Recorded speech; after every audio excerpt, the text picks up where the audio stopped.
Monde numérique. Quand on voit des robots se faire téléopérer, il faut être aussi assez, visionnaire dans le sens où, finalement, téléopérer aujourd'hui, c'est apprendre à un robot demain. Bonjour Yannick Léo. Bonjour Jérôme Colombin. Vous êtes associé et directeur de la Data Science chez Emerton Data, société de conseil spécialisée dans la transformation des données et l'intelligence artificielle. Alors on parle beaucoup de robots en ce moment, notamment depuis la nouvelle présentation des robots Optimus de Tesla, avec même une polémique sur la question de savoir s'il s'agit de vrais robots ou pas, puisqu'ils étaient en partie manipulés à distance. Quel est votre avis ? Alors c'est très intéressant à analyser. Alors bien sûr derrière il y a la patte d'Elon Musk. Il y a un peu l'effet démo qu'on essaye d'éviter, dans ces démonstrations qui sont dans des salons et cetera, même qui sont diffusées à large échelle. On se rappelle d'ailleurs qu'il y avait, une IA qui était celle de Gemini, qui était sortie il y a à peu près 1 an et demi avec une vidéo d'un canard et forcément elle était un petit peu truquée. L'idée ici de ces démonstrations, c'est pas forcément de dire que ça existe aujourd'hui, c'est aussi d'implanter une vision, sur 2 à 3 ans.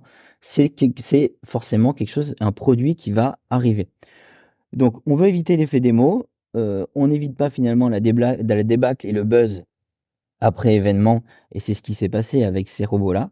Mais en tout cas, ce qui est important de comprendre, c'est que, forcément, ils sont capables sur des temps courts de peut-être 10-20 secondes à réaliser, ces tâches, mais on n'est pas à l'abri d'une hallucination, d'un mouvement qui dérive et donc ils veulent complètement éviter ce genre, d'événement, avec, forcément qui est filmé, qui est diffusé pour être moqué par la suite.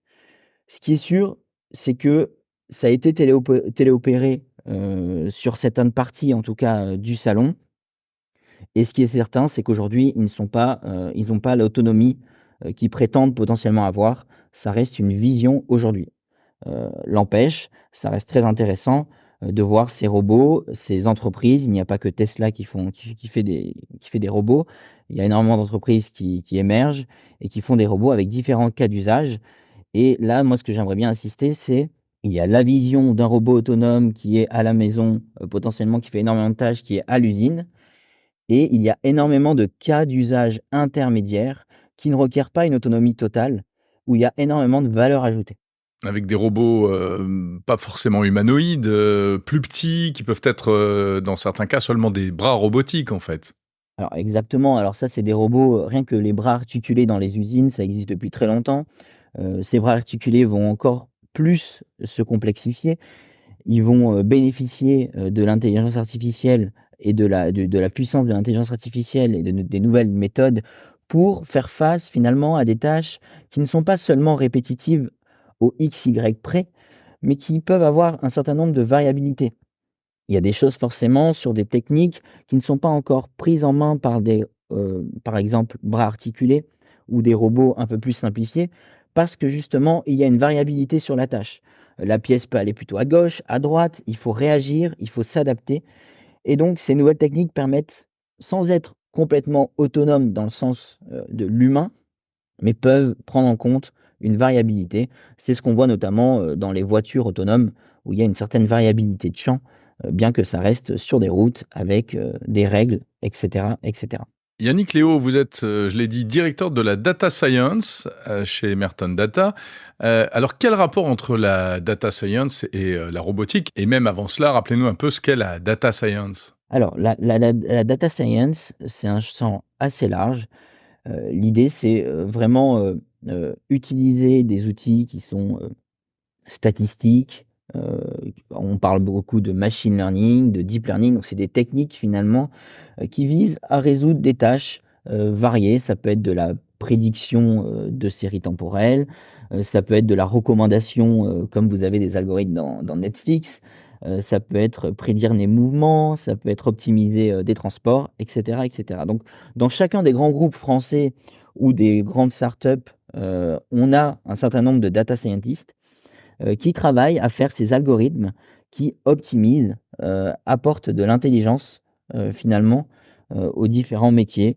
Prédire si un consommateur va partir, du service et cetera. Donc ça, c'est vraiment tout un champ. Alors pourquoi c'est en train de prendre le pas robotique et data science? Les data scientists sont pas des mécaniciens, sont pas des électroniciens, par contre, ils font des algorithmes. Et ce qu'on voit, c'est que derrière les algorithmes de ChatGPT notamment, avec les LLM, c'est derrière des réseaux de neurones. Et les réseaux de neurones, c'est un peu un outil qu'un data scientist manipule, au quotidien pour faire ces algorithmes-là.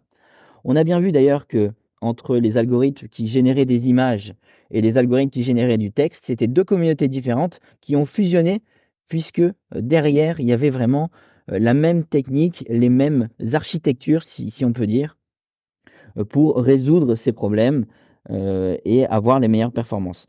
Et ce qui est en train de se passer avec la robotique, c'est finalement un peu la même chose.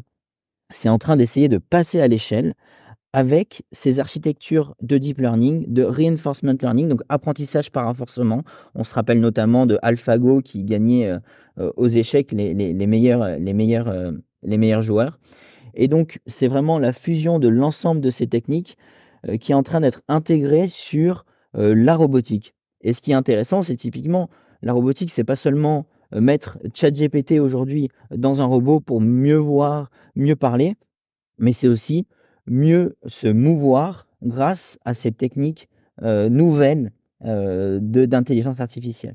Donc on peut imaginer dans ces prochaines années et vraiment à 1-2 ans, c'est en train de se passer, avoir vraiment un gap de performance comme on l'a vu avec les chatbots d'hier et ChatGPT d'aujourd'hui, sur la façon dont les robots, bougent et évoluent, dans leurs mouvements.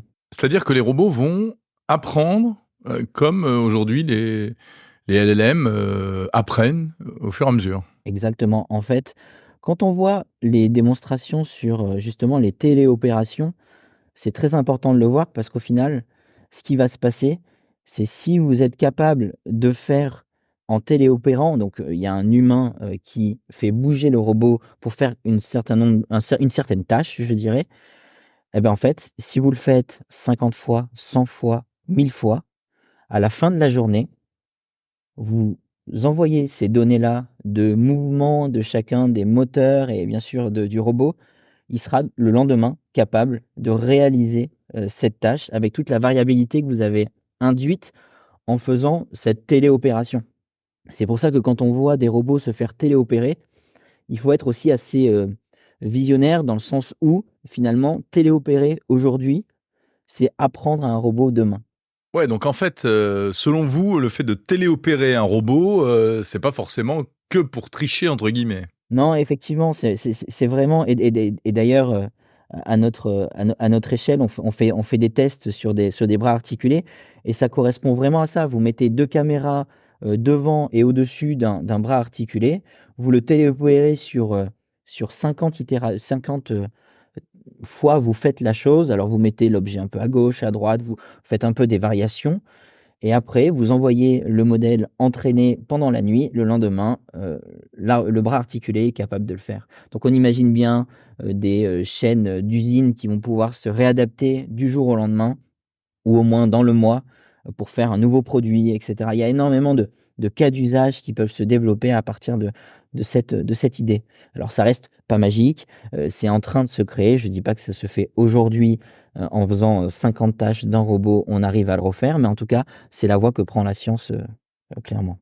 C'est-à-dire qu'un robot, en fait, apprend de plus en plus comme un être humain. Il suffit de lui montrer et petit à petit, il sait comment faire les choses. Alors exactement, heu, là, on est en train de parler de tâches qui sont répétitives, qui sont bien définies. Ce qui est intéressant, encore une fois, en parallèle avec, ChatGPT, les LLM, ce qui a été vraiment, un vecteur de performance, c'est pas seulement d'avoir une conversation sur un sujet défini, répétitif, c'est vraiment de passer à l'échelle. Et alors, ce passage à l'échelle, il est très fascinant, je dirais, sur la robotique.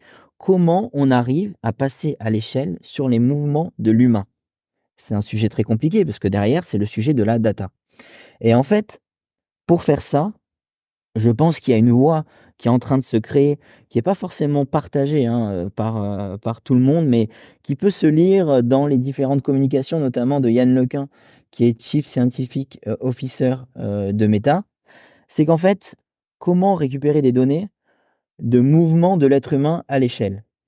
Mais en fait, le vecteur qui est le plus, je pense, probable pour demain, ce sont les lunettes.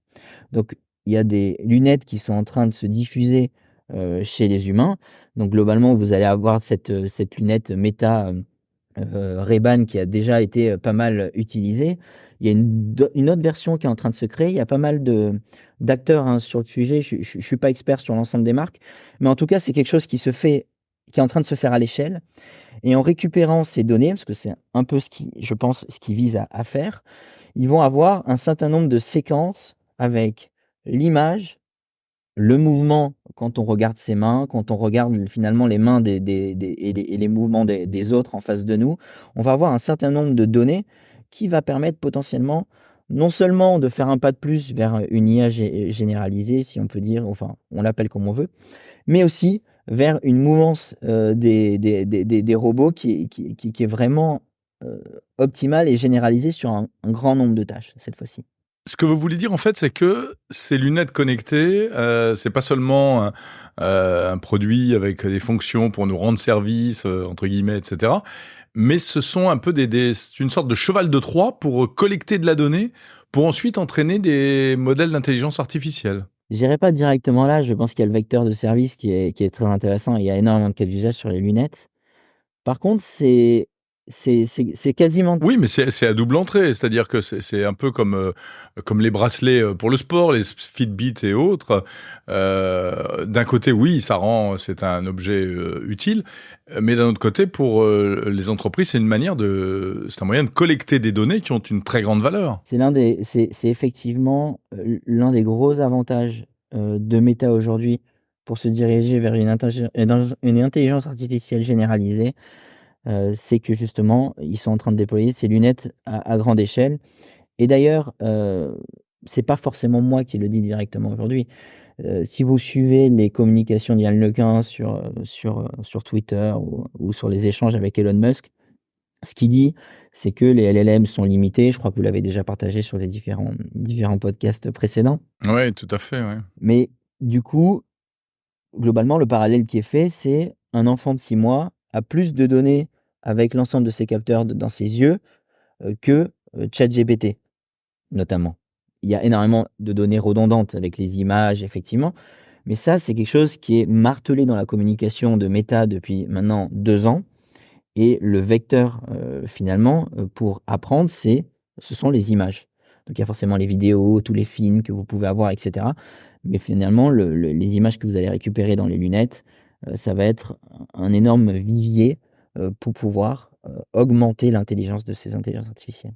Oui, puis en plus, c'est une vision subjective, comme on dit. Enfin, c'est-à-dire que c'est ce que voit le porteur des lunettes qui est capté, donc c'est pas mal. Exactement, exactement. C'est ce que voit l'homme, c'est le quotidien finalement et l'enjeu de ces robots, hein, c'est de s'insérer, dans la vie quotidienne, et de devenir potentiellement un citoyen. Alors là, il faudra bien sûr parler de tout ce qui est régulation, et tous ces éléments-là parce que ça a énormément de risques, hein, forcément, pour l'homme, hein, avec un grand H, d'introduire, ces robots-là. Mais en tout cas, l'enjeu et la difficulté, donc la magie du robot, c'est que finalement, il y a pas besoin de changer les infrastructures parce que, il est avec une apparence et des facultés qui sont plus ou moins comme l'humain.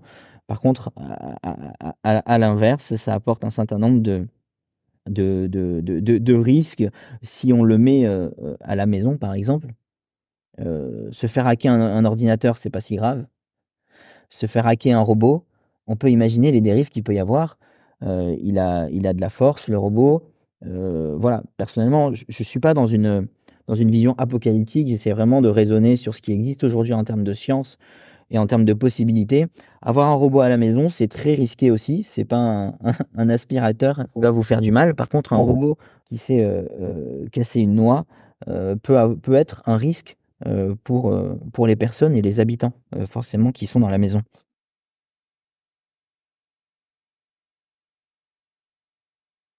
Ah oui, quand on voit, comment des beepers peuvent être, piratés pour, mener des actions à distance, on imagine un robot, hacké, les dégâts que ça pourrait provoquer. Bon, si on reste sur le côté positif, Yannick, est-ce qu'on peut dire que ça va vraiment permettre à la robotique de faire un bond en avant? Ça va faire un bond en avant. Je reviens finalement au robot d'Elon Musk avec la promesse d'être un assistant à la maison ou dans les usines. Ça va faire un bond en avant. On voit déjà des cas d'usage, hein, côté BMW. Ils ont déployé Figure 02 depuis maintenant janvier 2024 pour faire un certain nombre de tâches répétitives dans la chaîne de production. Mercedes aussi a déployé un robot qui vise à porter un certain nombre des charges plutôt lourdes, hein, plus de 25 kilos.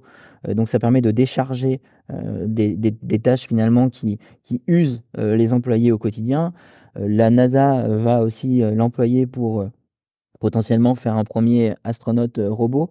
Donc oui, tous ces éléments-là, les données qui vont pouvoir être ingérées, les avancées sur l'architecture d'intelligence artificielle, on va vraiment aller vers un bond en avant.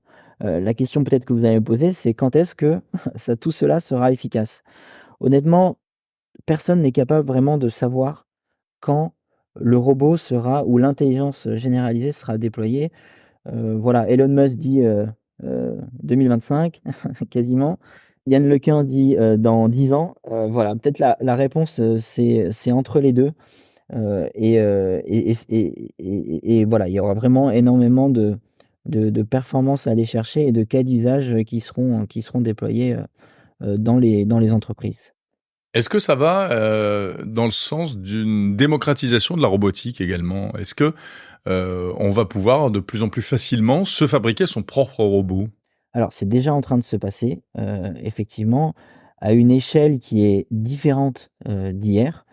Aujourd'hui, alors, initié par Hugging Face, dont le Chief Scientist Officer qui s'appelle Thomas Wolfe, qui est un passionné de robotique et qui voit vraiment la robotique comme un vecteur de développement finalement de la science avec un certain nombre de cas d'usage. Donc il a misé énormément sur la robotique.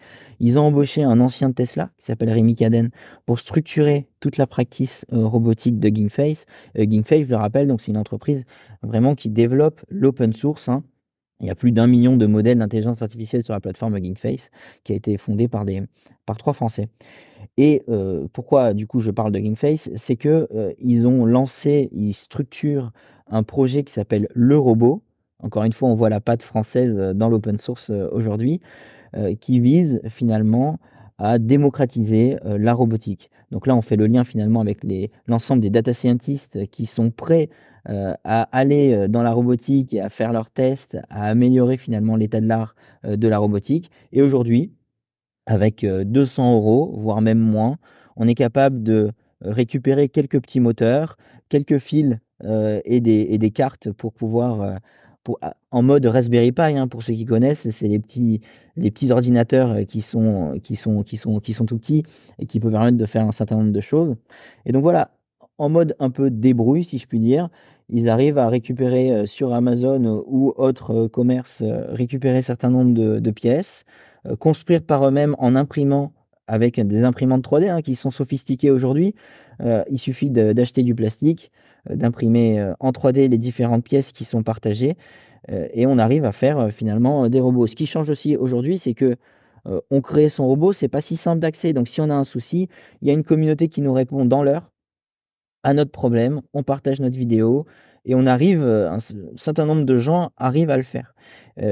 Typiquement, Et c'est pour quel genre de robot ça, hein?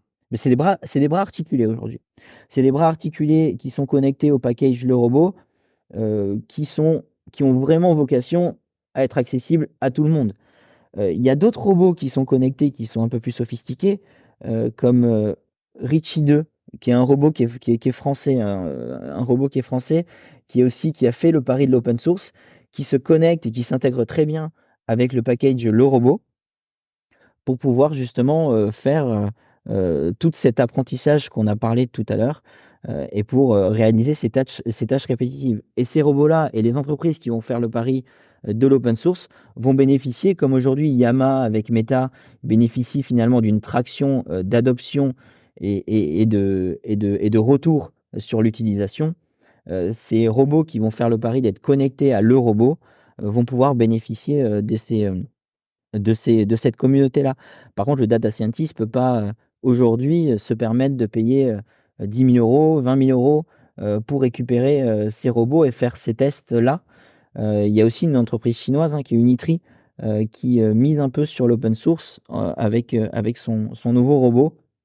Là aussi, on parle à peu près de 20 000 €, pour avoir ce robot. Donc, l'open source aujourd'hui. Oui, qui est un robot humanoïde, un peu comme celui de Tesla, hein. Exactement, c'est un humanoïde, donc ça, c'est pas encore cette partie-là humanoïde n'est pas encore accessible à la communauté, scientifique au vu du prix. Mais par contre, les bras articulés, sont en train d'être accessibles. Il y a des vidéos, vous allez les voir, hein, sur comment plier un t-shirt, faire ce genre de choses, avec 2 bras articulés à 200 € et la science, d'aujourd'hui. Et après, ce n'est plus qu'une histoire d'imagination, en fait. Effectivement, c'est juste une histoire d'imagination. D'ailleurs, cette communauté se rassemble, lors de hackathons. Il y en a un exactement, le week-end du 25, octobre. Et l'idée, c'est d'embarquer de nouveaux arrivants dans cette communauté, pour qu'on puisse vraiment construire ces robots et commencer à faire le premier apprentissage sur une tâche, spécifique. Et ce qu'ils espèrent par ce hackathon, Hugging Face, c'est avoir de nouveaux usages, de nouvelles idées, et on en voit, hein, qui sont partagées, et qui étonnent déjà, l'entreprise Hugging Face, avec énormément de tâches, qui sont réalisées, sur, la cuisine notamment. C'est des choses qu'ils ont pas forcément pensé, à la base, et positionner ses 2 bras articulés, à côté des plaques pour faire à manger, c'est des choses que certains data scientists sont en train d'essayer de faire. Voilà, ce hackathon donc qui se tient, ce week-end, 26-27 octobre, à Toulouse, au Village Baïséa. Merci beaucoup, Yannick Léo, associé directeur de la Data Science au cabinet Emerton. Merci à vous, Jérôme Colombin.